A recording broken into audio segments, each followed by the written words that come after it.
Doncs donem continuïtat a aquest simpòsium. La primera part, com heu vist, ha estat sobre les bases, el propòsit de l'educació. Ara anem movent cap als 4 àmbits d'aquest marc que ha elaborat Escola Nova 21, i ara ens toca parlar de les pràctiques d'aprenentatge, de les pràctiques fonamentades d'aquest aprenentatge que nosaltres diem competencial. Doncs, per moderar aquesta taula, tenim la Marca Rió, que és professora de Biomedicina i directora de la Unitat de Suport de Qualitat i a la Innovació Docent a la Universitat Pompeu Fabra. I tenim el senyor David Instance, que és analista sènior d'educació de l'OCDE. És un col·laborador, ja fa uns quants anys que ens coneixem, que tenim la sort de comptar amb ell en diferents projectes, en el nostre cas a la Fundació Jaume Bofill i ara amb Escola Nova 21. El David ha estat el creador, l'impulsor d'aquest informe que es diu The Nature of Learning, aquest informe que ha estat el que ha originat els 7 principis de l'aprenentatge. Per tant, és un referent per nosaltres. Ara mateix està treballant en un nou projecte que també estem molt interessats en col·laborar amb ells, que és sobre les pedagogies, les noves pedagogies i la innovació. I li agraïm molt especialment per haver acceptat aquest repte d'estar aquí amb nosaltres, de compartir juntament amb la UNESCO i les altres entitats aquesta trobada d'intercanvi de creació col·lectiva de coneixement. Doncs, a part del David, tenim la Maria del Mar Esteve, que és directora de l'escola Epiqueia i professora de Pedagogia de la Blanquerna, Universitat Ramon Llull. I amb aquestes 3 persones arrenquem el diàleg. I només recordar que podeu seguir des d'internet, els que ens estan ara mateix també des de casa, des de la feina, feu servir el hashtag que hem escollit, que és Simposi EN21, i envieu preguntes. Els que esteu aquí, però també els que esteu seguint via streaming. Estarem recollint les preguntes i portant a la taula. D'acord? Aneu pensant en preguntes ara mateix. Gràcies. Endavant, Marc. Bé, bon dia. Començarem aquest panell. Abans de començar també m'agradaria primer agrair que m'hagin convidat a participar en aquest simposi. La veritat és que de moment l'estic gaudint molt i crec que està sent un espai de reflexió que és una de les coses que potser en el professorat ens falta una mica. Quan l'Eduard Ballori em va venir a veure un dia a la nostra facultat, que és la Facultat de Ciències de la Salut i de la Vida d'aquí de la UPF, per veure quines pràctiques educatives innovadores estaven fent, i em va explicar tot el projecte Escola Nova 21, vaig pensar que la universitat també hauria d'estar en aquest projecte, perquè la veritat és que potser estem a la cua, inclús, de tot el que s'està fent a nivell de primària i secundària. Amb la qual cosa agraeixo molt la iniciativa de començar aquest procés de canvi educatiu i tenim la voluntat des de la universitat també d'introduir-nos una miqueta en començar aquest canvi. Com ja s'ha dit, ara la sessió, aquest panell, ens centrarem en com ho fem tot això. A la sessió anterior ja s'ha parlat una miqueta de quin és el propòsit, de què volem ensenyar, com si diguéssim, què és el que es vol en l'educació, i ara toca pensar una miqueta en com es pot fer. Com a la inauguració ja comentava la Marta Aymeric, hi ha una necessitat, aquí tractarem una miqueta la necessitat que les pràctiques educatives es basin en els coneixements actuals que hi ha sobre com les persones aprenen. La veritat és que hi ha moltes àrees de coneixement que han fet grans contribucions sobre com aprenem i de vegades s'utilitzen poc a el que és la pràctica educativa. I aquest panell tracta una miqueta d'això, per què? Perquè és en aquesta situació que, com deia la Marta, les aproximacions pedagògiques que ara s'estan dient que són més innovadores fa més de mig segle, que es coneixen i no han arribat a el que és la pràctica diària de l'educació, i què podem fer, què podem fer perquè això arribi més a el que són les pràctiques. Llavors, per començar aquest debat, Nosaltres l'estructurarem amb un parell de preguntes que respondran els ponents i després ens agradaria que tots participéssiu. O sigui, que aneu pensant en preguntes o contribucions que vulgueu fer sobre el tema, perquè sí que deixarem mitja horeta al final perquè tots pugueu participar en aquest debat. Llavors, per començar, volíem plantejar una pregunta molt bàsica, que és, basant-nos en tots els coneixements que hi ha sobre com les persones aprenen, quines són les estratègies d'aprenentatge que són més efectives o que ens permeten assolir millor els objectius que ens plantegem. Si us sembla bé, podem començar amb el David. Do you want to answer? Okay, thank you. Thank you very much. And, sí, moltes gràcies. I pel que fa a l'observació que has fet, cada cop tenim una comprensió més teòrica de cap on hauríem d'anar, però hi ha el problema real d'entrar a la pràctica diària. I això fa que aquesta iniciativa de la nova escola sigui molt important, crec jo.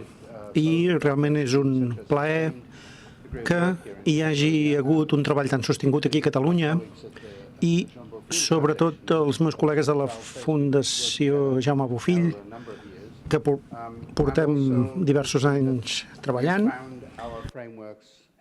i també veure que heu trobat que els marcs del treball als nostres centres d'educació i recerca són tan útils, però vam creure que estaria bé que fes una presentació d'aquests marcs pel que fa a aprenentatge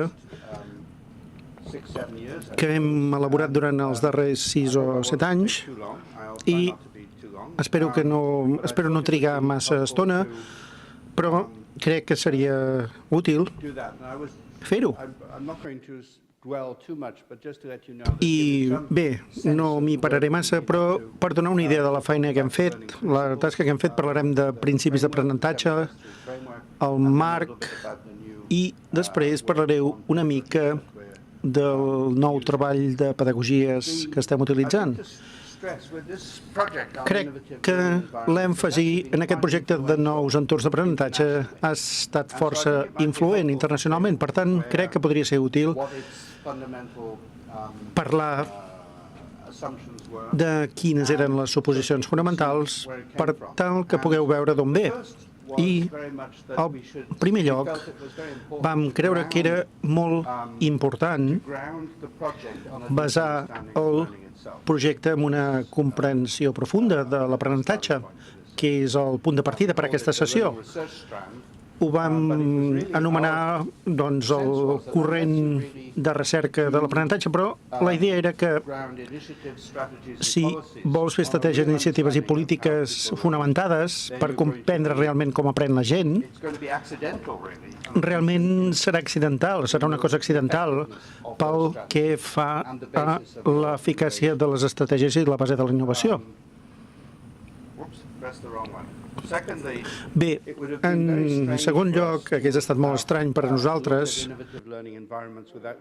haver-nos plantejat els entorns d'aprenentatge innovadors sense veure les innovacions.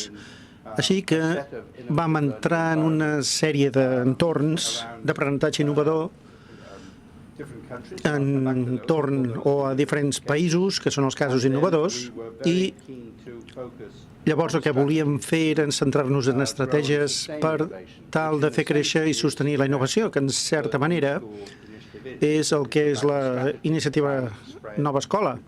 És una iniciativa per tal de disseminar, fer créixer la innovació i estendre-la.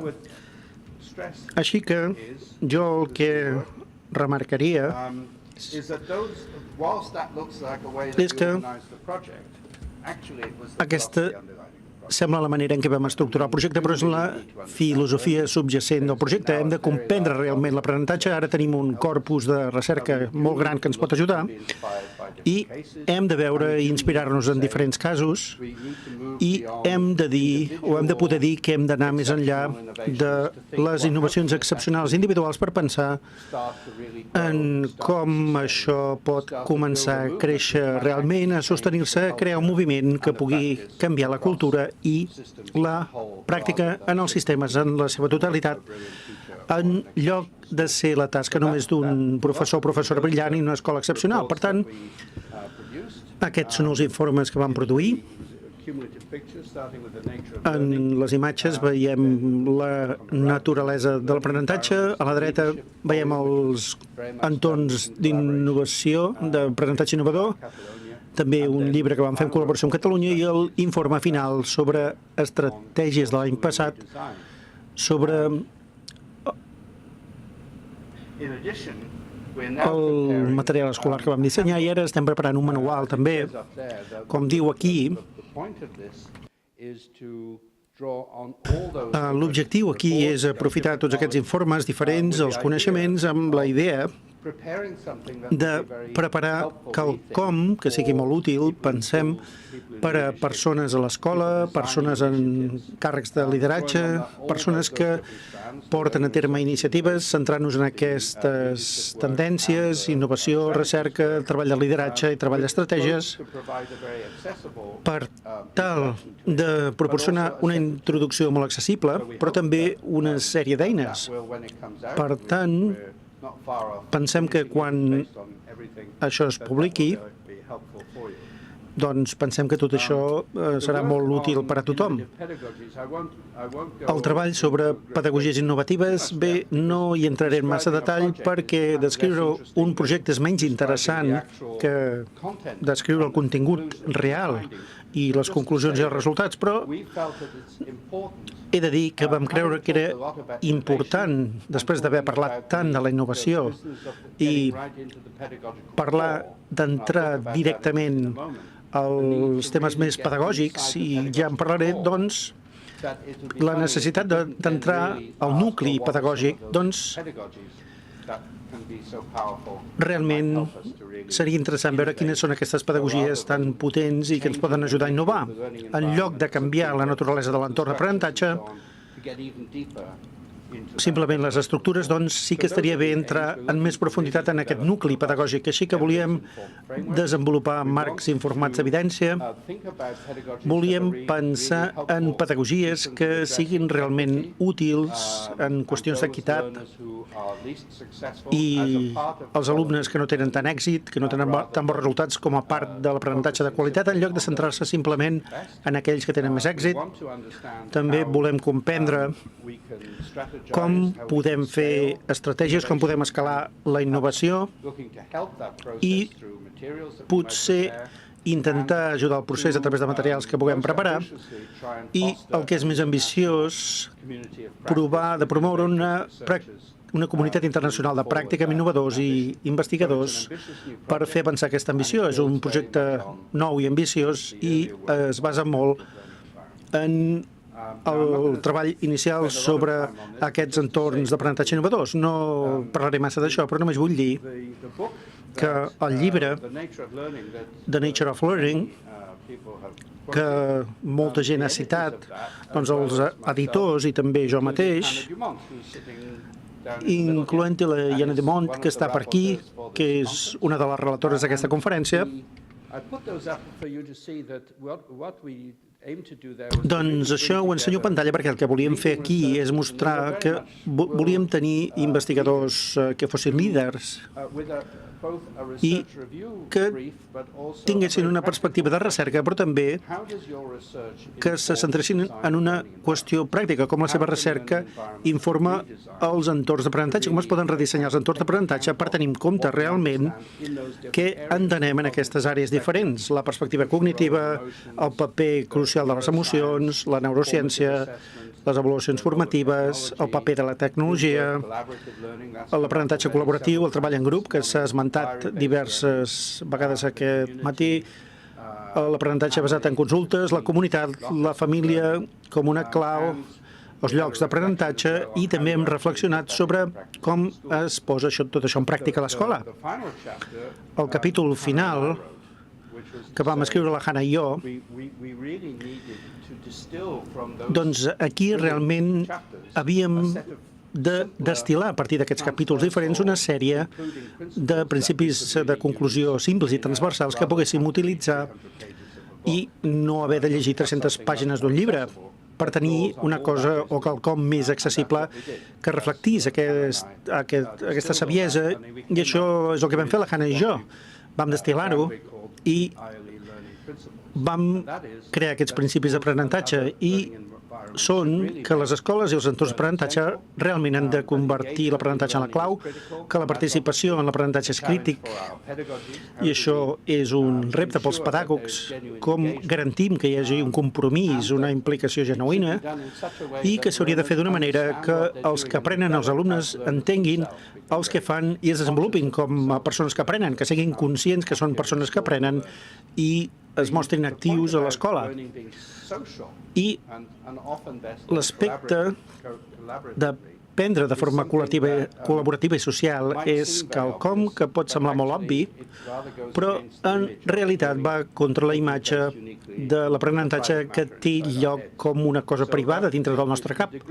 Per tant, el grau en què es negocia i associa l'aprenentatge és quelcom que va aparèixer de forma molt clara a totes les contribucions. El paper clau de les emocions, de forma similar, també és un èmfasi que és fàcil de passar per alt, sobretot quan s'ha fet tant èmfasi amb els estàndards, amb els resultats cognitius que es puguin mesurar, i ha quedat clar en el capítol de les emocions, però també en altres capítols, que si no et centres en les emocions, el grau en què un alumne o els alumnes col·lectivament s'impliquen,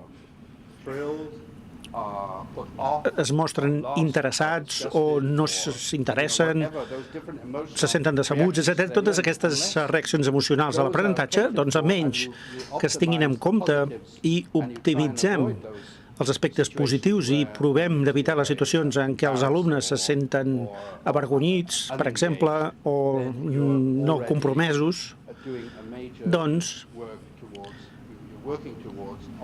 si ho tens en compte, estàs treballant per optimitzar aquest aprenentatge.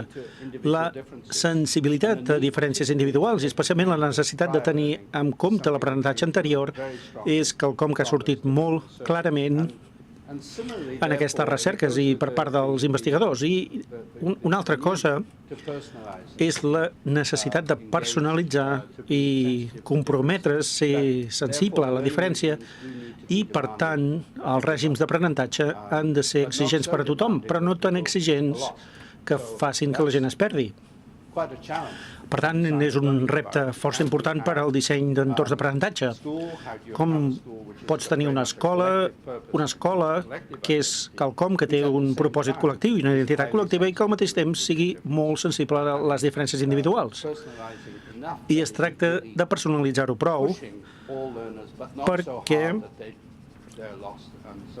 obligui els alumnes a fer coses, però no tant perquè es perdin i deixin de fer coses. La importància de l'avaluació de l'evidència que aprenem com a estudiants i professors, necessitem aquesta informació. No es tracta de no tenir avaluacions, sinó de tenir avaluacions que tinguin un propòsit o que s'ajustin als objectius que volem aconseguir. I hem sentit aquest matí que alguns objectius són realment força ambiciosos i exigents i humanistes. Per tant, els sistemes d'avaluació han d'estar a l'alçada de la tasca i ens han de donar el feedback per dir-nos si el que estem fent és correcte, si és el que volem, i la recerca, com a part d'això, subratlla la importància del feedback formatiu. El feedback és un aspecte molt poderós de l'acte d'aprenentatge. La col·lectivitat és quelcom que va contra el que és la fragmentació que trobem a l'educació, fragmentació entre un episodi d'aprenentatge i un altre, que passa en una classe i una altra, entre un professor i un altre, però també l'aprenentatge entre disciplines i també l'aprenentatge a l'escola i fora de l'escola. Per tant, aquesta capacitat de connexió és quelcom que hauria de ser una part integral dels principis d'aprenentatge. I creiem que és una sèrie força exigent de principis. Cadascun, per si sol, podria semblar força clar, que no el pots rebatre, però pots dir, ho sabem, però el que és tan exigent sobre aquests principis, crec que volem que tots informin el disseny en lloc de dir, bé, provarem de seguir el primer i el setè, però no ens preocupem dels altres. Realment els necessitem tots. Però, i això també és força complicat, les estratègies també necessiten un enfocament. Les estratègies en freqüència canviar una escola, doncs tot això s'ha de fer de manera enfocada. Pot ser, per exemple, que centrar-te en un o dos d'aquests principis sigui la manera de fer que el canvi passi sempre que hi hagi una consciència dels altres, de que poden utilitzar-se. Per tant, hi ha un element estratègic en una sèrie de principis com aquesta que crec que és força important. Quan ens vam fixar en els casos, i els he posat aquí, hem recollit molts casos i quan els vam digerir en el volum de seguiment, la Mariana Salgado i jo vam escriure això, l'Innovative Learning Environment, va ser el següent llibre, doncs volíem veure com enteníem aquestes diferents innovacions, perquè semblaven que eren moltes, teníem 40 estudis de casos, de molts països diferents, però per suposat, pel que fa al que està disponible, només era una gota a l'oceà. Per tant, com ho interpretem? I vam concloure que havíem de desenvolupar un marc basat en els casos, però calia tornar a presentar l'evidència d'aquests casos inspiradors per tal de comprendre'ls millor. Per tant, va ser un procés iteratiu i vam fer el que anomenem 7+3, 7+3. Són els 7 principis d'aprenentatge, però que són essencials, però pel que fa a com els inclous el disseny i el canvi, sobretot ho has de fer en 3 àrees, per això li dèiem 7+3. Primer, el nucli pedagògic, i ja explicaré què vull dir amb això, però també s'ha d'innovar, és aquí on passen les accions. I, a més, hi ha d'haver un procés de lideratge d'aprenentatge que té a veure amb el disseny i el redisseny de l'entorn d'aprenentatge i pel que fa al significat informatiu, tot això es basa en l'èxit que tens i l'aprenentatge que té lloc. Per tant, tornant al punt de l'avaluació, l'avaluació no és quelcom que vagi contra l'avaluació, l'evidència, sinó que la innovació disciplinada requereix una comprensió profunda pel que fa a evidència i el que està passant realment.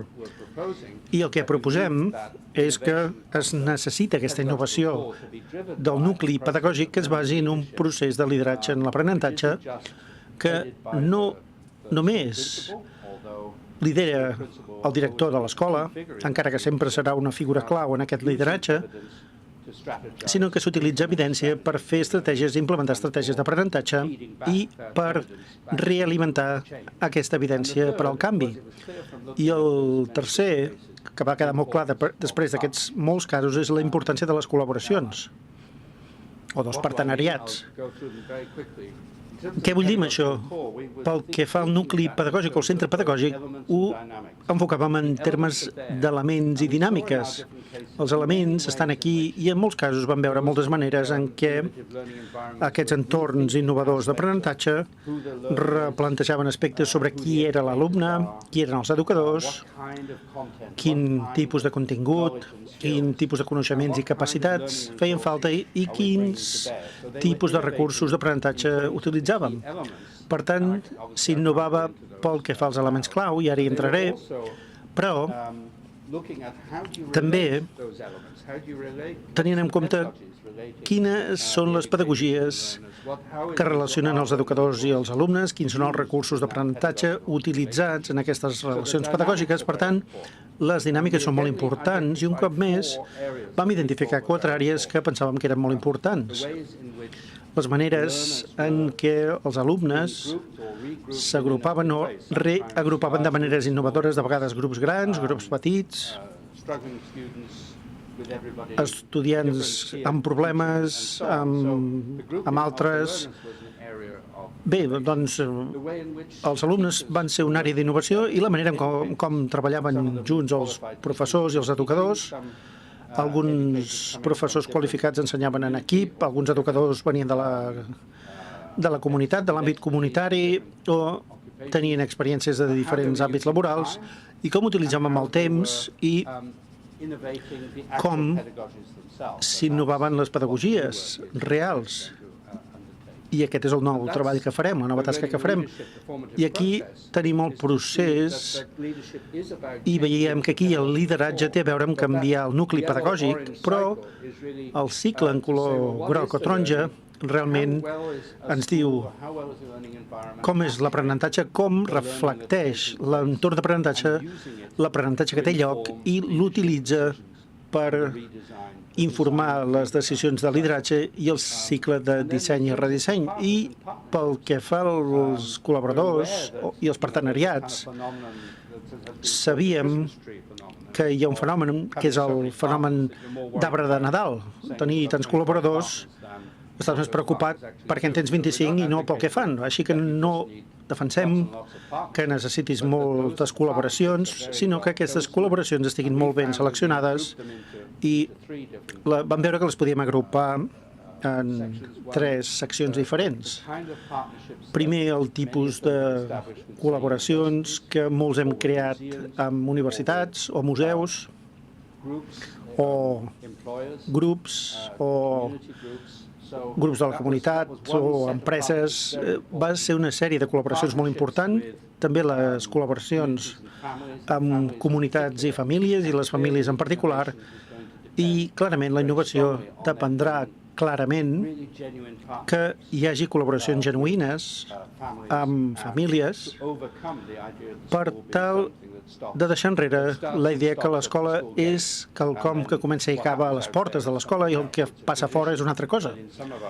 És una tradició molt arrelada a alguns dels nostres països, però quan tens una col·laboració genuïna funciona molt bé, i el que és igualment important, potser no es pot llegir, però ho tenim aquí en gris, són els entorns d'aprenentatge a les escoles, les xarxes, i per això crec que aquesta iniciativa, l'Escola Nova, és tan important per dir com podem aprofitar el nostre coneixement compartit, la capacitat compartida per fer que passi el canvi en lloc de fer-ho nosaltres mateixos. Per tant, aquest element de col·laboració partenariat és molt important. Això ho passaré ràpid.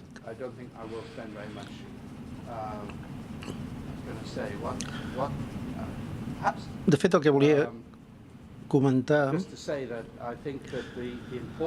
simplement és que penso que la importància de centrar-se en les aules i pedagogies ve en part perquè aquí és on té lloc l'aprenentatge i l'ensenyament, i per tant és important centrar-se aquí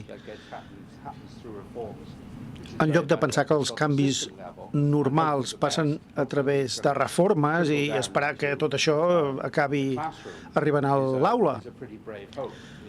I realment has de ser valent per pensar això, però és a l'aula on realment es fa la tasca més important, i al mateix temps no es tracta d'acostar-te a l'aula, sinó d'innovar a l'aula, i la teva tasca és molt important. Com podem tenir pedagogies que realment impliquin a la gent, com poden ser rellevants pel segle XXI,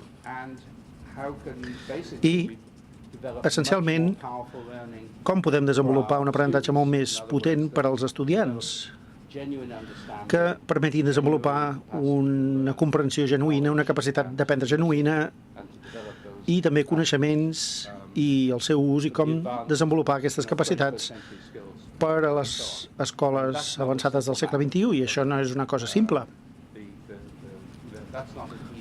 No és res senzill, i crec que acabaré dient que el tipus de marc que pensem que serà útil en la tasca futura, primer, bé, jo les he anomenat les Cs. Jo tinc la malaltia de les Cs. Si no comença amb una C, no ho accepto. Així que realment sempre ho forço tot perquè comenci amb C, en anglès. Tinc aquesta malaltia. En primer lloc, tenim les combinacions. A la recerca educativa hi ha una tendència, i crec que és una tradició que ve molt del moviment d'escoles efectives, de parlar de tractaments i les grandàries d'efecte, i crec que és una línia de recerca molt eficaç, però el que és important són les diferents pedagogies combinades. Per tant, la idea que trobarem o que podrem classificar diferents pedagogies pel que fa a grandàries d'efecte generalitzades i només preocupar-nos de les que estan primeres, però no les que estan al final, és un error d'interpretació fonamental, perquè algunes d'aquestes altres pedagogies al final poden ser essencials, també. No sempre, però poden fer que les coses funcionin. Per tant, la importància de pensar holísticament i en termes de combinacions crec que és important. El contingut.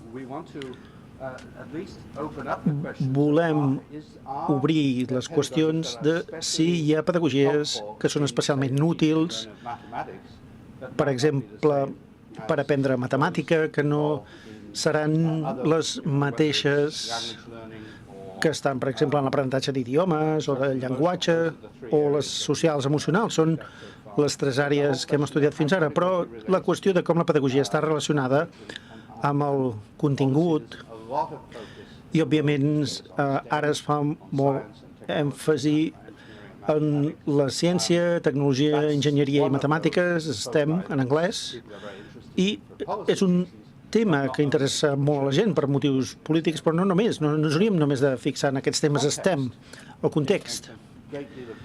Crec que marca una gran diferència, però la pregunta és com que els contexts són diferents, això vol dir que no podem dir res perquè tot depèn?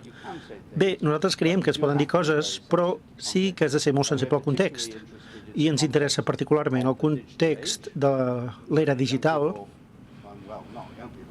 Els joves, no, bé, fins i tot la gent més gran com jo, vivim en aquest context. Per tant, la qüestió de com afecta el context, la procedència social i les comunitats, com tot això afecta a l'efecte de les pedagogies més potents i també els diferents contextos i valors que també tenen un impacte substancial en l'aprenentatge, el canvi. I això també és molt rellevant per als nostres debats avui i demà, per tal de fer-nos una idea de com algunes d'aquestes pedagogies es poden introduir i mantenir millor. No només dir, bé, això està molt bé, o això val la pena mirar-s'ho, sinó provar de fer-nos una idea a partir de les diferents escoles i xarxes. Em queden 2 o 3 minuts encara? Sí, molt bé. Millor que parar aquí. Doncs bé, el canvi i també la capacitat de conèixer. Bé, és un terme que dona problemes a la gent. En una reunió fa uns 6 mesos vaig rebre el feedback negatiu perquè havia de començar amb C, però ser competent suggereix una cosa a baix nivell i nosaltres diem que és molt útil entendre com s'apliquen pedagogies específiques d'una manera experta. En lloc de fer-ho, és veure si podem tenir una idea de com fer les coses realment bé. Aquestes són les Cs. Com ja he dit, bé, estem pensant en preparar aquesta part de l'obra i crear un compendi sobre aquest marc, incloent-hi aquestes pedagogies com les basades en consulta o jocs, etc. Una mica per conèixer què són aquestes pedagogies i pensem que també l'enfocament en les xarxes innovadores ens aportarà idees complementàries, com a les dates que generem normalment a l'OCDE, i molt això es faria a través d'enquestes o treballar amb els governs. I creiem que hi ha una gran quantitat de pràctiques i innovacions que no depenen del govern. Podria ser, sí, els governs poden ser un soci valuós per llançar coses, però no necessàriament. I així, bé, aquí aquesta no és la llista final, però aquí sí que tenim les coses diferents coses, tota la xarxa de comunicació, l'aprenentatge, o Expeditionary Learning als Estats Units o la vostra pròpia xarxa. Així, volem veure com podem tenir una idea de xarxes innovadores que ens donguin un tipus de coneixement diferent del que obtindríem a través de la recerca o de preguntar sobre les polítiques governamentals. I també estem treballant en la publicació el 2017, una publicació que es basarà en aquests diferents elements, i aquests són alguns dels capítols que ja s'han preparat. I això ho farem per l'any que ve. Moltes gràcies.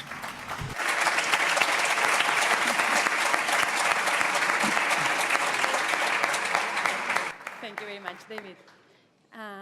Continuarem fent l'aportació de la Mar, si vol plantejar una miqueta la pregunta que havíem fet de quines serien les pràctiques, les pràctiques o estratègies docents que serien més efectives per aconseguir els objectius que volem, tenint en compte tot el coneixement que hi ha, que ha plantejat en David Instance molt bé.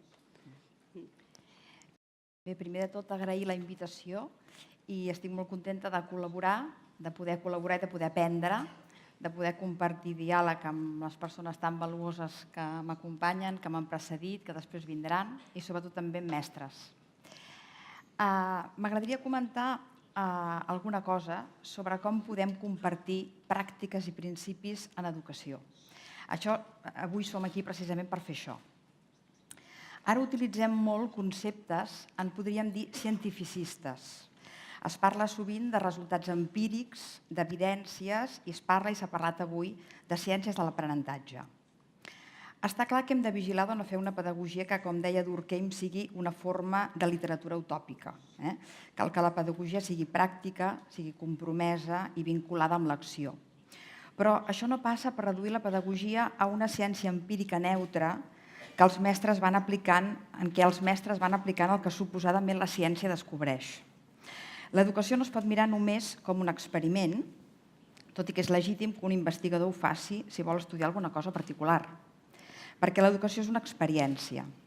I com tota experiència, és profunda, és complexa i fins i tot misteriosa. No podem llegir les experiències amb l'esquema dels experiments ni amb la lògica única de les evidències empíriques o mesurables.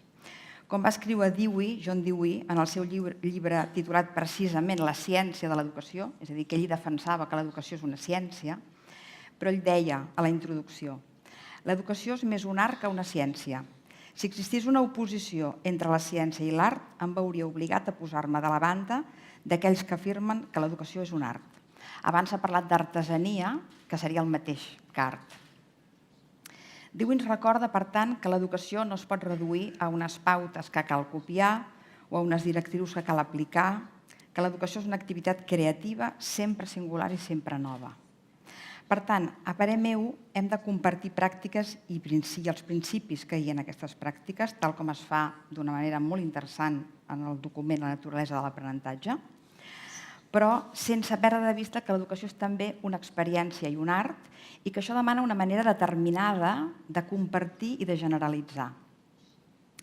Per això, per redefinir l'educació, ens hem d'inspirar en les ciències de l'aprenentatge, que ens diuen algunes coses rellevants sobre com les persones aprenen, però també en la filosofia, en l'antropologia, en l'art i, sobretot, en la pràctica pedagògica reflexiva, en la pràctica nostra, en la dels mestres, la que podem compartir amb els altres en formes col·laboratives. Això és el que avui, per exemple, es pot afavorir.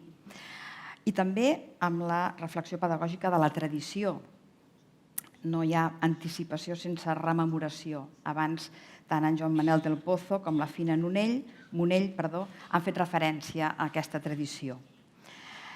Així doncs, basant-nos en tot això que he intentat enumerar, podem i hem de transformar moltes coses del sistema educatiu. No cal ara aprofundir la idea de l'aprenentatge competencial, que abans ja s'ha abordat a bastament.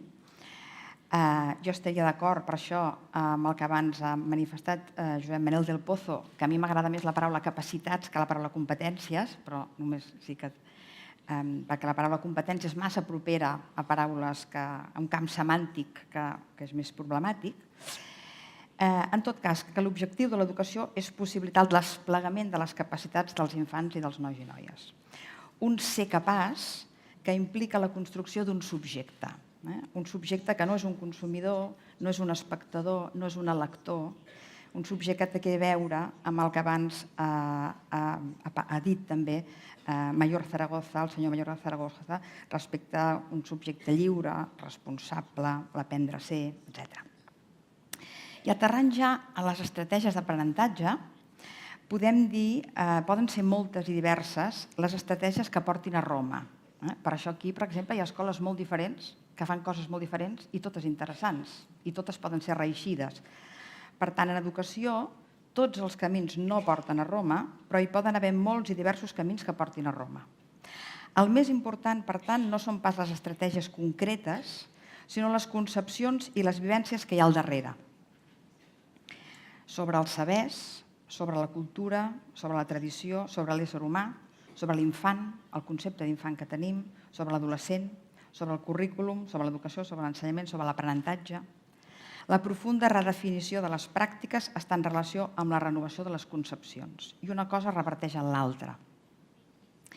Per concretar les estratègies que poden ser reeixides, utilitzaré una metàfora que he utilitzat a vegades i que m'ha anat bé, que és la metàfora de l'aventura, que pot avenir-se amb el treball per projectes, amb el treball cooperatiu, amb l'aprenentatge basat en problemes.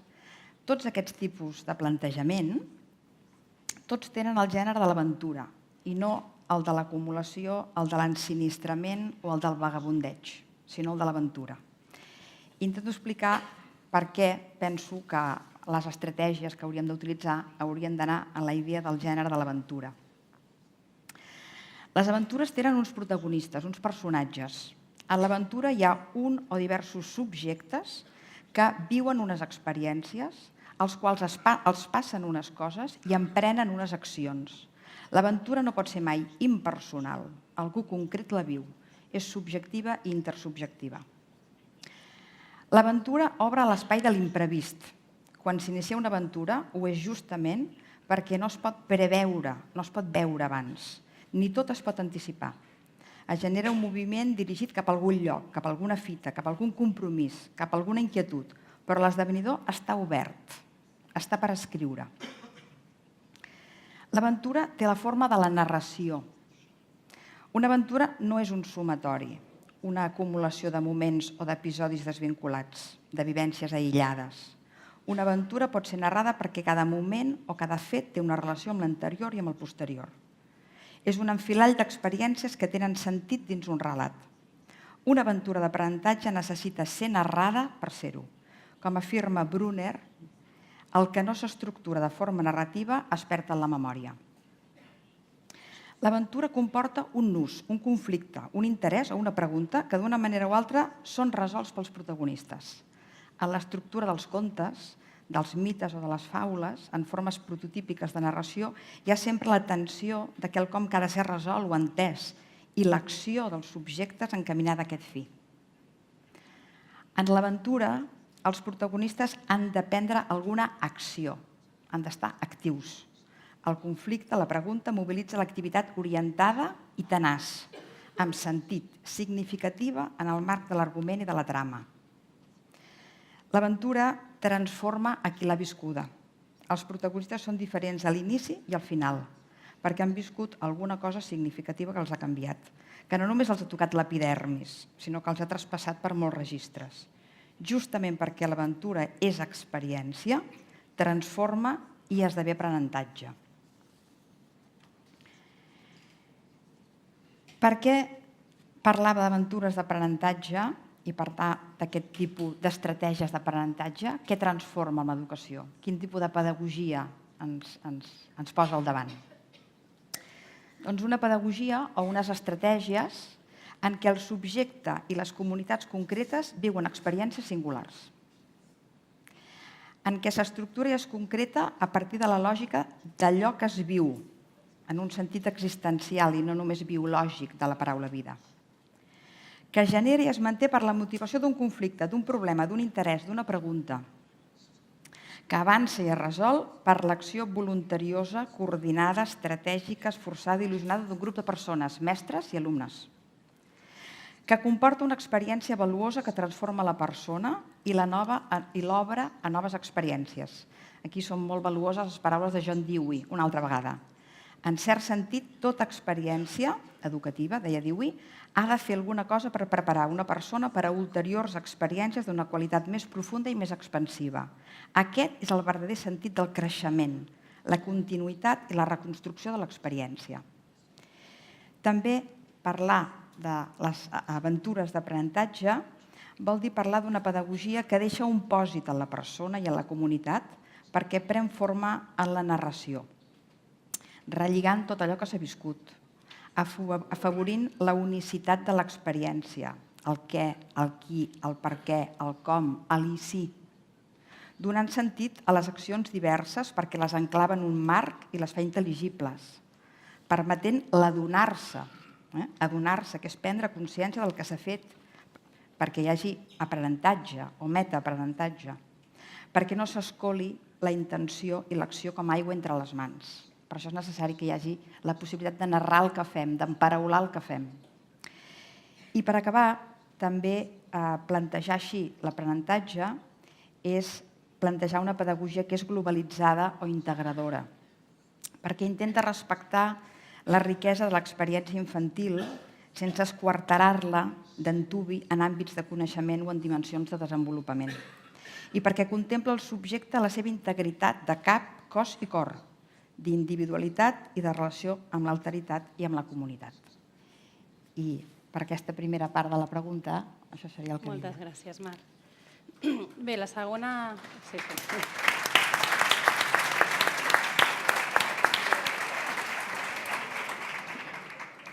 Per continuar el debat en aquesta línia, jo voldria enfocar la segona pregunta cap a com fem perquè el professorat entengui també l'educació com una aventura pròpia, no? I que es vagi construint el seu propi aprenentatge sobre l'educació.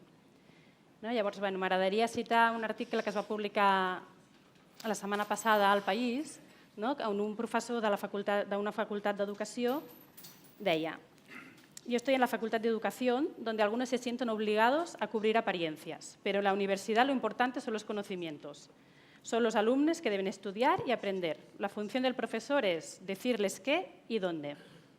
El mateix afirmava que no he conocido a nadie que haya podido enseñarme a dar clase. Llavors jo crec que lliga una miqueta amb tot el que s'està dient, de com podem fer perquè el professorat s'apropiï de tot aquest paradigma que s'està parlant aquí, de tenir en compte una mica els coneixements que hi ha sobre com aprenem, la reflexió pròpia, relacionar la realitat que vivim a les aules amb el que se sap sobre l'aprenentatge i per què costa tant que les pràctiques educatives es transformin, perquè al final estem aquí per plantejar aquesta qüestió de com podem generar el canvi. Llavors, la segona pregunta seria quines són les principals limitacions que es troba el professorat a l'hora de poder dur a la pràctica aquestes estratègies i també d'assumir aquest rol reflexiu, que tingui temps de reflexionar sobre el que està fent, el per què, el com, i compartir-ho amb altres professionals i poder anar incorporant, poder-se anar construint el seu model educatiu. Llavors, no sé si vols començar tu en aquest cas o... Sí? Yeah, on you go.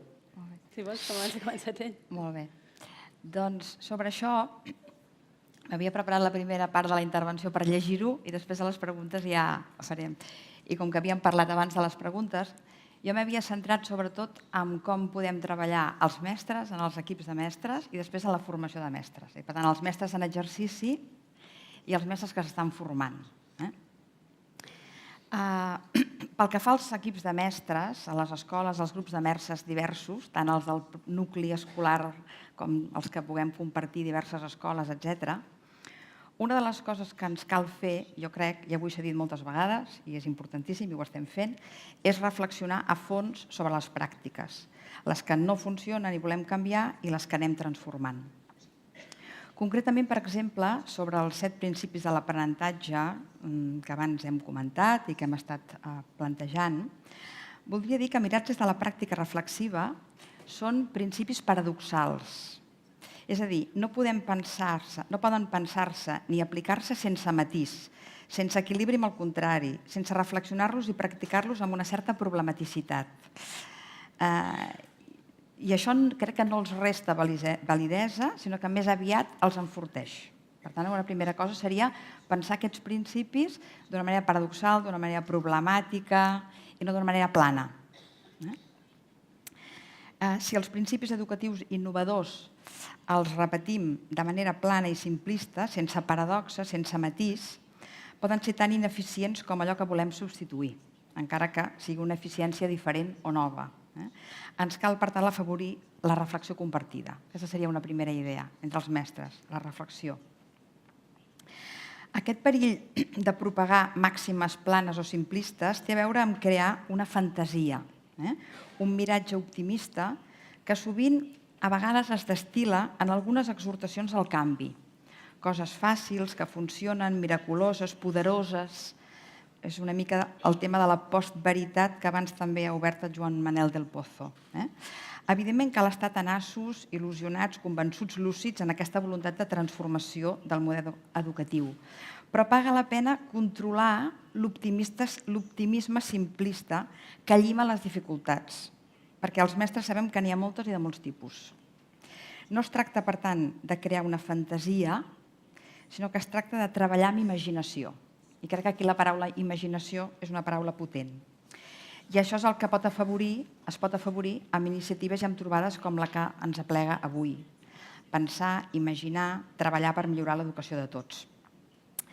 La imaginació és el gran motor del canvi que, com deia Paulo Freire, denuncia i anuncia.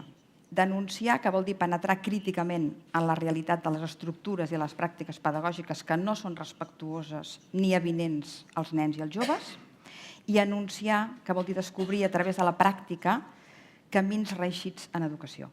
Per tant, una segona cosa que ens cal fer, a part de reflexionar, em sembla que és imaginar, amb seny, però amb valentia i amb llibertat. Abans, el senyor Mayor Zaragoza també ha utilitzat aquestes dues paraules, ha dit pensar i imaginar. I he pensat, mira, les mateixes que jo havia triat per dir després. I una tercera idea sobre què hem de compartir els mestres és una cosa una mica més estranya, però que a mi em sembla que és important. També ens cal compartir i tenir cura d'una cosa que és molt difícil de definir.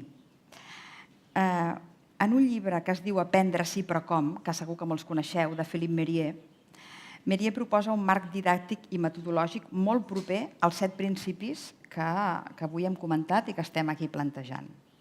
Tot el llibre se centra, doncs, a parlar del com, d'estratègies, de mètode. Però hi ha un moment en què explica que, malgrat els principis siguin o puguin ser clars, estiguin ben entesos i ben aplicats, només funcionen a les persones que aconsegueixen donar-los sentit. I cita una frase d'un filòsof, que jo no he llegit, l'he llegit a través de Philippe Mérier, que es diu Jan Kevelich, i jo la trobo una frase preciosa, en què parla de quan falta un gairebé res o un no sé què. Diu la cita d'aquest filòsof: el casi nada es un elemento invisible, inexistente, ambiguo, que diferencia dos totalidades morfológicas indiscernibles. El casi nada es lo que falta cuando, por lo menos aparentemente, no falta nada. Es lo inexplicable, irritante, la irónica insuficiencia de una totalidad completa a la cual no podemos reprocharle nada. Falta el casi nada. Solo falta, en efecto, lo esencial. Això sembla una mica esotèric, ja ho sé, però tots sabem que és una veritat com un temple, això. I què és això essencial en educació? Sense el qual la perfecció metodològica, la riquesa de materials, l'estètica dels espais queden sense alè. Jo crec que també ens cal viure i pensar això per sostenir la nostra pràctica. Què és això essencial, que és més intangible, però que és la clau de volta, diríem. Sense negar que cal buscar pràctiques, cal parlar del com i cal parlar de metodologies. Pel que fa a la formació de mestres, Jo em dedico a la formació de mestres. Jo crec que abans el Joan Manel del Pozo ja ens han avançat en aquest tema, ha dit coses amb les quals estic absolutament d'acord i per tant ja em salto coses perquè repetiria coses que ell ha dit, que em semblen molt interessants, quan ha parlat de la relació, de la importància de la dimensió relacional, quan ha parlat també d'alguna manera del compromís, per tant, absolutament d'acord amb el que ell ha plantejat. Afegiria només alguna cosa. Crec que molts estudiants arriben a la universitat amb una vivència acadèmica i una mica curta de mires de moltes dimensions de la cultura. En part perquè tenim un batxillerat absolutament orientat a la nota, als exàmens prefixats, a les preguntes, tot molt encotillat. I per tant arriben amb aquest model de cultura. Ens cal, per tant, jo crec que la formació de mestres ens cal fer reviure la llengua, per tant, abans també ha parlat el Joan Manel del Pozo molt d'això, la llengua i per tant el parlar, l'escoltar, el llegir, l'escriure. Ens cal fer reviure l'art, la música, les arts plàstiques, ens cal fer reviure la història i la tradició, ens cal fer reviure la ciència, el cos, la natura. Sense una experiència personal per part de tots els futurs mestres i rica de tot això, els futurs mestres no poden renovar l'educació. Ens cal, en bastants casos, no en tots, fer una mena de nou procés d'aculturació, però fet d'una altra manera. Per fer això bé i amb les metodologies adequades i que siguin coherents amb l'escola que volem transformar, ens caldria repensar bastant la formació universitària dels mestres. També sobre la formació de mestres, i per acabar, dir que evidentment els futurs mestres necessiten rebre una sòlida formació en diversos sabers rellevants en el món educatiu, però alhora han de treballar dues capacitats que els permeten encarnar aquests principis, perquè si no queden amb un cos teòric molt ampli, però amb molt poca capacitat de fer-ho present en contextos reals. Per mi, dues capacitats molt importants, i això també té a veure amb el que abans s'ha plantejat, seria la sensibilitat pedagògica i la capacitat de reflexió pedagògica. I això es treballa d'una manera que surt dels marcs del que seria una educació més academicista, memorística. I una última cosa, que també crec que aniria bé a la formació de mestres, és fer moltes pràctiques a les escoles, amb bons models, amb mestres que tinguin temps i hores a l'horari per poder-los guiar i formar, i amb professors universitaris que els puguin acompanyar. És a dir, tota aquesta reflexió pràctica que és tan important i que a vegades els mestres a les escoles no et donen coll a poder atendre bé un estudiant de pràctiques. I això és molt important. Hauria de ser una de les parts importants d'un mestre. Evidentment, fer bé de mestre, però formar els futurs mestres també. Diria això. Bé, moltes gràcies, Mar.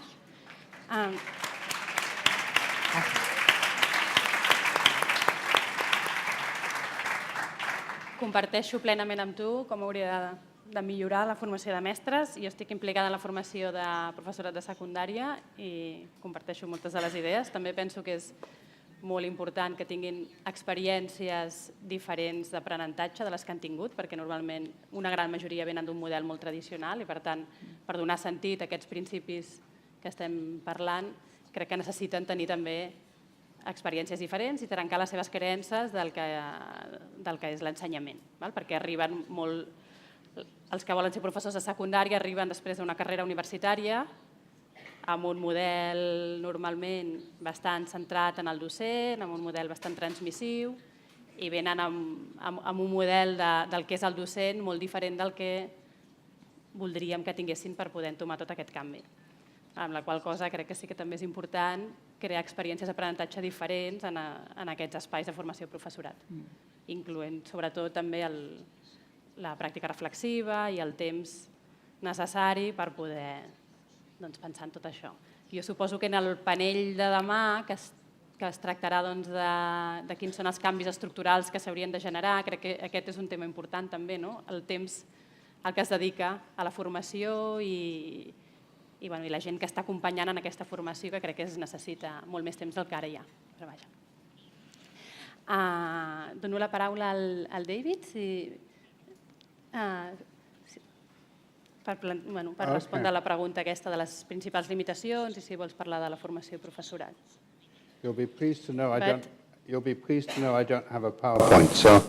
Bé, no tinc un PowerPoint, això suposo que li agradarà a tothom, així que no serà el principi d'una llarga conferència, però volia dir que estem al principi d'una cruïlla molt important, que bé, crec que les nostres societats han estat molt orgulloses de crear sistemes educatius o escolars massificats, però això implica coses força estranyes. Obliguen els joves a anar a l'escola, per exemple, i això sembla que és molt normal, i sembla que és un índice de progrés,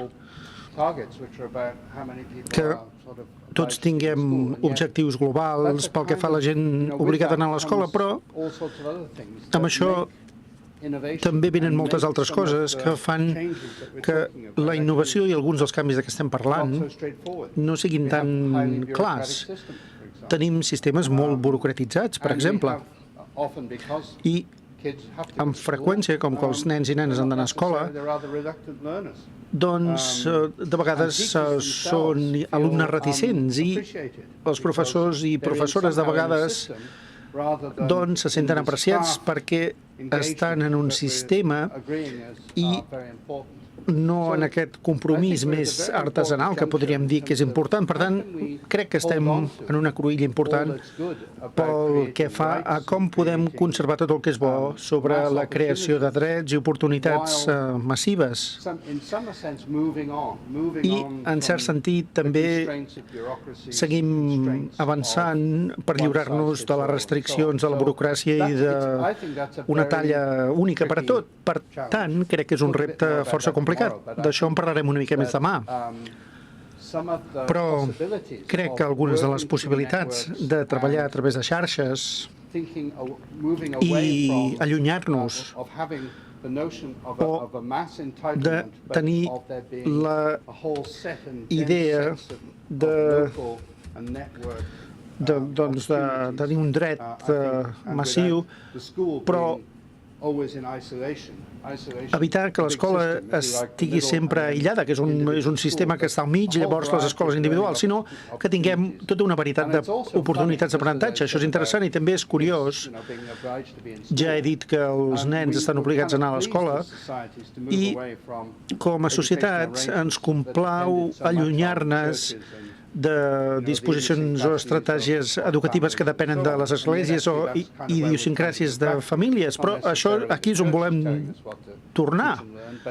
No necessàriament que les esglésies ens diguin què hem d'aprendre i ensenyar, sinó intentar tenir una millor connexió, la connectivitat, com he dit al setè principi, als diferents llocs d'aprenentatge, les diferents influències i com tenir un compromís, una implicació real de les comunitats i la família. Per tant, crec que estem en una situació molt complicada, però un cop més crec que aquest tipus d'iniciatives i estratègies són força clares. Per tant, crec que alguns dels impediments venen d'aquest tipus d'història i aquest tipus de sistema i no estic dient que haguem de donar l'esquena a la història, no ho hem de fer, perquè amb els sistemes educatius massius implementats doncs sí que ens podem beneficiar, però hem de veure com avancem en el segle XXI en les direccions de què hem estat parlant.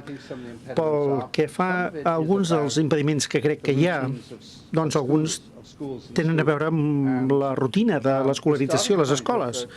I el punt de partida del capítol abans que el que vam escriure la Hannah i jo en aquest llibre, el capítol 12 escrit pel Jim Spillane i la Lauren Resnick, crec que van començar amb un fet molt interessant. Van dir que tots aquests alumnes que estan estudiant i estan aprenent, que aprenen ciències i pedagogia i després d'una setmana a l'escola s'han oblidat de tot. I en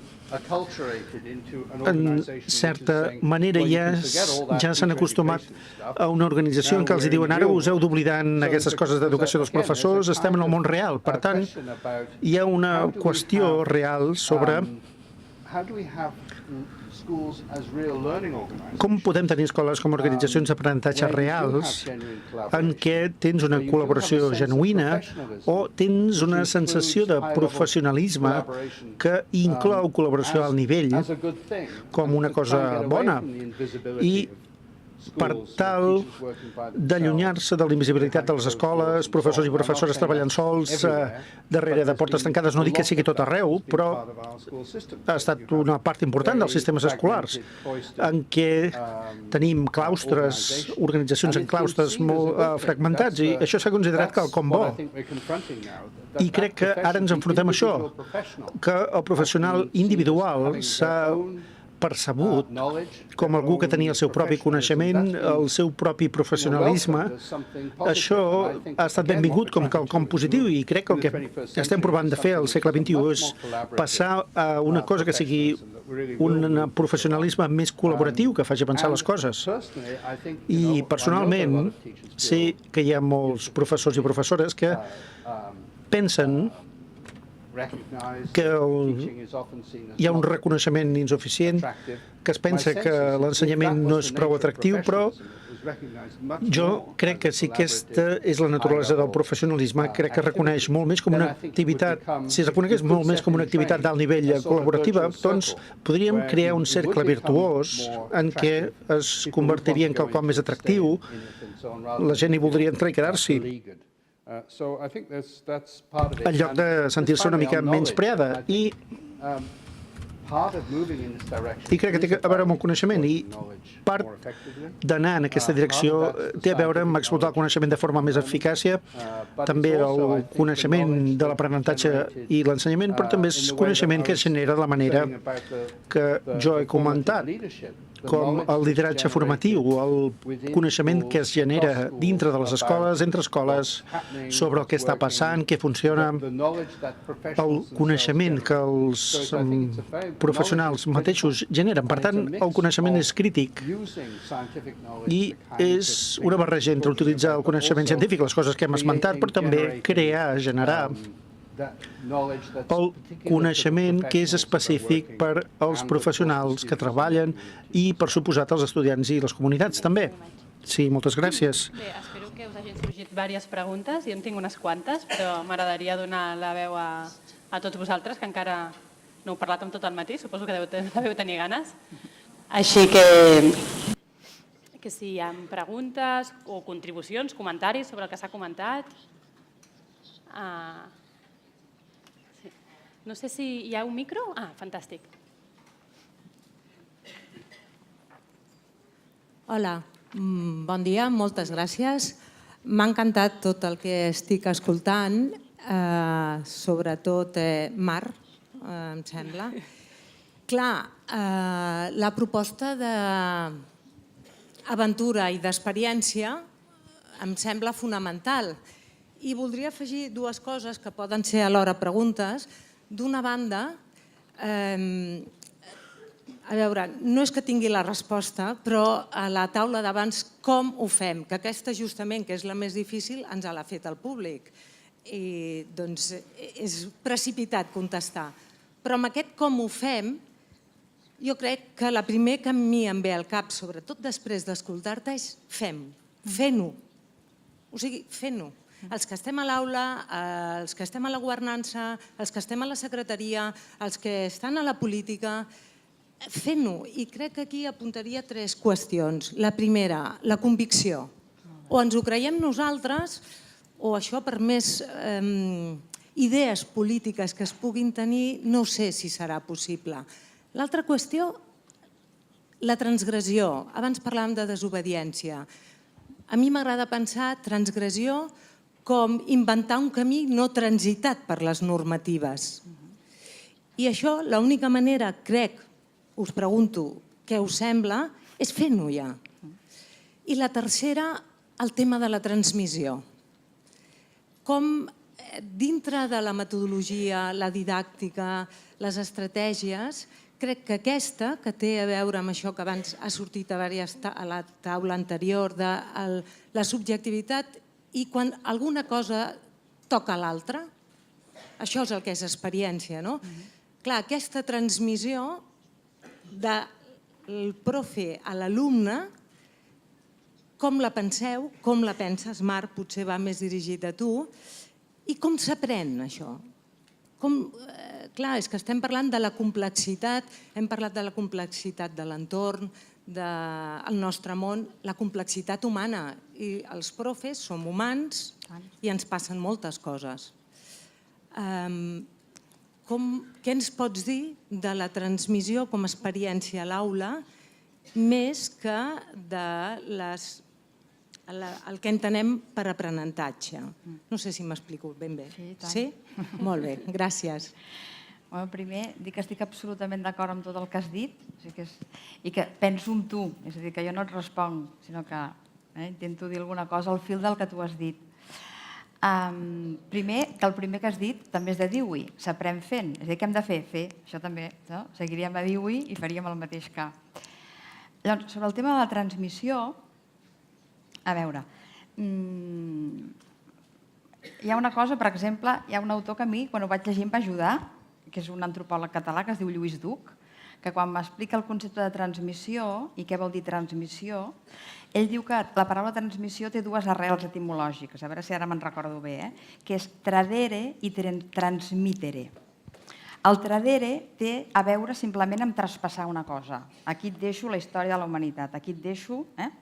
I en canvi el transmitere o el transmitere, no sé com s'hauria d'accentuar això, té a veure amb traspassar una experiència i rebre una experiència, amb que algú rep una cosa i l'entén en funció del seu context, de la seva vida, de la seva situació. Clar, això és molt important, perquè una cosa és anar traspassant, mira, aquí t'ho deixo, i jo ho torno a traspassar en un examen, i l'altra és que tu entres en contacte amb la tradició i que puguis tenir un contacte que sigui una experiència. També hi ha un llibre que també és molt interessant sobre aquest tema, a mi també m'agrada molt, que és Neil Postman, aquell llibre tan maco de Fi de l'Educació, també parla en un moment determinat del contacte amb la tradició i parla de la història de les preguntes, de com podem fer una pedagogia de la pregunta i connectar amb les preguntes que altres han fet abans i entrar en aquesta idea del foro que diu Brunner, del diàleg, que la cultura és un diàleg. Una cultura és un diàleg obert, una cultura és una plaça pública, una cultura no és una cosa acabada i momificada. Llavors, si canviem una mica el concepte que tenim de transmissió, el concepte que tenim de cultura també. La cultura és una cosa objectiva i separada de nosaltres, la cultura també és quelcom subjectiu. És una cosa acabada en els llibres de text o és una cosa oberta i dinàmica? Llavors, per exemple, a nivell pràctic, per posar exemples d'escola, si nosaltres, per exemple, treballem per projectes, suposem, i tenim una pregunta, un propòsit, que diria aquí el Patrick, tenim un propòsit comú, i anem a la tradició a partir d'aquest propòsit, ja hi anem d'una altra manera, perquè anem a la tradició a buscar una pregunta d'una cosa que en aquell moment ens importa. Per exemple, ara recordo un grup d'alumnes que van fer un projecte que volien construir una casa en un lloc determinat, al jardí. Doncs van haver d'anar a veure com s'havien construït les cases en el passat, quins materials s'havien utilitzat. Doncs aquest anar a la tradició és anar a la tradició des d'una pregunta, des d'una situació personal que hi ha una cosa que et planteges, i jo crec que la tradició s'hi ha d'anar, està clar. És a dir, una de les funcions de l'escola és la transmissió crítica de la cultura. El problema és com la fem, aquesta transmissió. No sé si t'he pogut contestar gaire, però una mica se m'acudiria això. Algun altre comentari, pregunta?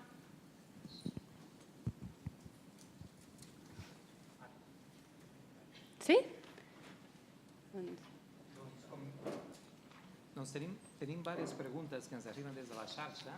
Llegiré totes seguides i aleshores, Marc, tu distribueixes a la taula, sisplau. Doncs esteu molt tímids aquí vosaltres. La xarxa, la gent està aquí posant preguntes, així és que donem pas i després tornem a vosaltres. Doncs mira, Martí Clamar ens pregunta, té un dubte i va dirigit al senyor David Instance. A question for Mr. Instance, how can we define innovation? I don't know, David, if you will be able to answer this in 2 minutes, but we are really looking forward to it. So, després, Carme ens pregunta, si hem de ser lliures, responsables, desobedients, els mestres, què podem fer? Ho som? Rere això ens preguntes, s'han posat preguntes interessants sobre la taula. Com involucrar el professorat en l'ús d'aquestes evidències? Un altre, Ferran Moral, des de les direccions estem legitimats a prioritzar aquesta reflexió o canvi davant de resultats quantitatius? Amb qui ens hem de poder recolzar? Finalment, el Ferran Moral ens pregunta quin paper té el departament, inspectors, competències bàsiques i les diagnòstiques, etc., en deixar aquests espais de reflexió als claustres? Us deixo a vosaltres. Gràcies. Bueno, són temes bastant potents, tots ells. No sé si serem capaços, amb l'estoneta que ens queda, de... Ens queden 5 minuts, podem allargar 10 minuts, val? Llavors penso que podríem començar per la pregunta que anava dirigida al David Instance de How can we define innovation? I després continuar amb algunes altres. Okay. I take a pretty pragmatic and low-level view. Que una perspectiva força pragmàtica i de nivell baix de definir la innovació, bé, en la meva opinió, la innovació és una manera fresca d'abordar un problema que porta força temps existint. Així que no crec que puguem distingir entre pràctiques innovadores. Bé, sempre hi ha pràctiques innovadores enfront d'altres que són no innovadores, però crec que té molt més a veure amb quelcom in situ, en el context.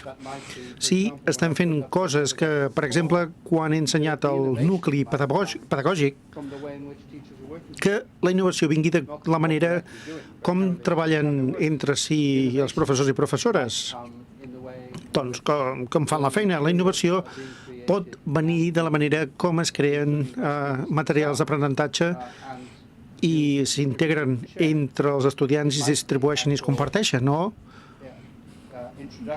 Pot ser també la introducció d'una estratègia específica. És una estratègia més basada en l'aventura, i l'aventura el que és interessant és que la podem abordar en sentit metafòric i literal.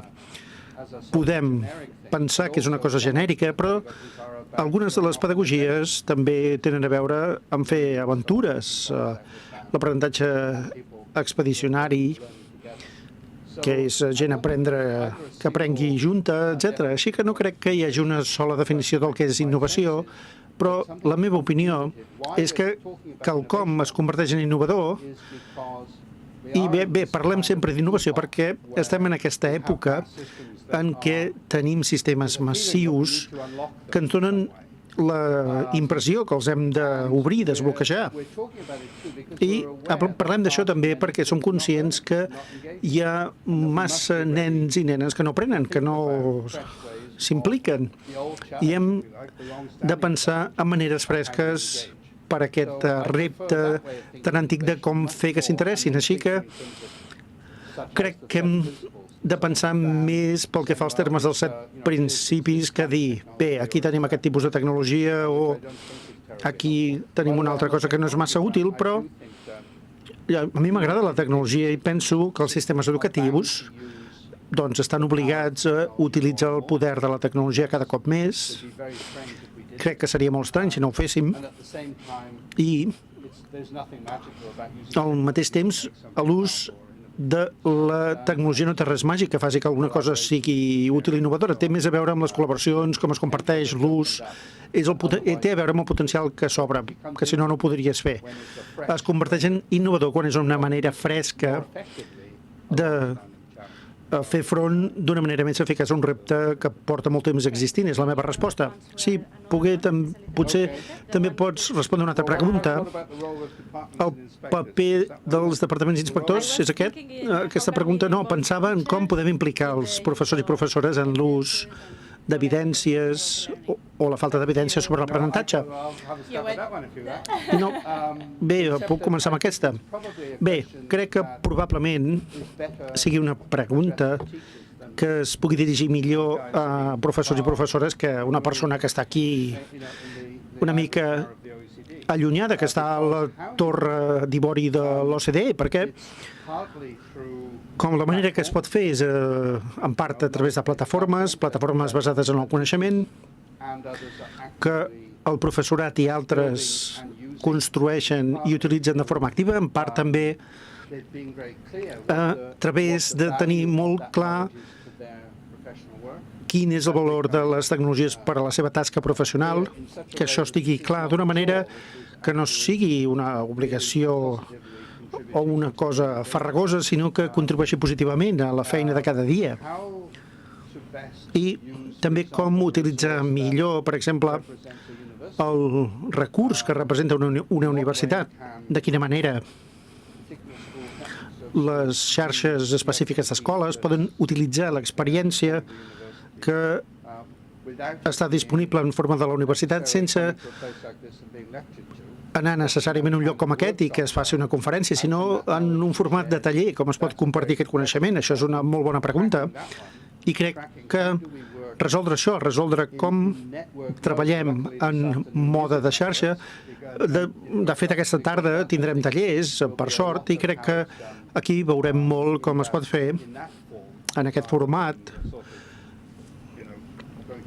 en lloc de anar a seguir un programa o llegir-ho d'un manual o sentir una conferència. De com es poden implicar els professors en l'ús d'evidència sobre aprenentatge i també en recollir, en recollir informació de quines evidències tenim de si Potser em està funcionant. repetiria respecte al que he dit abans de la pràctica reflexiva. Sí. Val. Doncs, com que queda poquet temps per acabar, podríem acabar amb les dues preguntes. Aquesta de si som lliures, si hem de ser lliures, responsables i desobedients, com ho hem de fer i quin és el paper del Departament d'Ensenyament. No? Si voldries tu, Marc, Bueno, això, donar la teva opinió. jo no tinc la resposta sobre això. Com hem de ser com ho hem de lliures, fer, ja has donat responsables. diverses idees Sí, de sí, com entomar, sí. però No, el realment- paper potser que hauria de tenir el Departament d'Ensenyament en tot aquest canvi. Bueno, sobre això té a veure amb el que també s'ha preguntat dels inspectors, de les proves de competències, no? Tot això també formaria part d'aquesta idea del paper del departament, no? Clar, quan més bé funciona una societat o un grup o una cosa, menys policies calen, o sigui, menys inspectors calen, menys, no?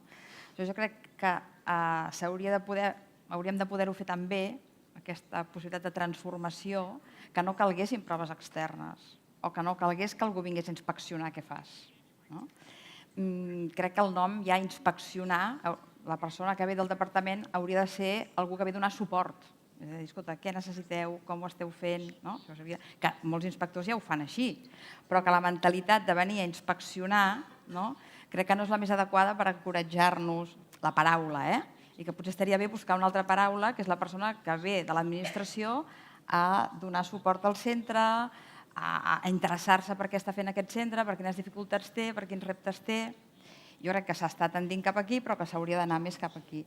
I pel que fa a les proves de competències, a mi em sembla que el que estaria més bé és que cada escola pogués tenir aquesta autonomia de centre per poder pensar, amb la imaginació que hem dit abans, què podem fer i com ho hem de fer, i que ella mateixa pogués trobar la manera d'alguna manera mostrar a l'administració, mira, ens hem proposat això, hem fet aquestes proves, hi ha hagut aquest progrés, però si tu fas això coherentment amb el que has fet, no és una cosa externa que se't posa més a més.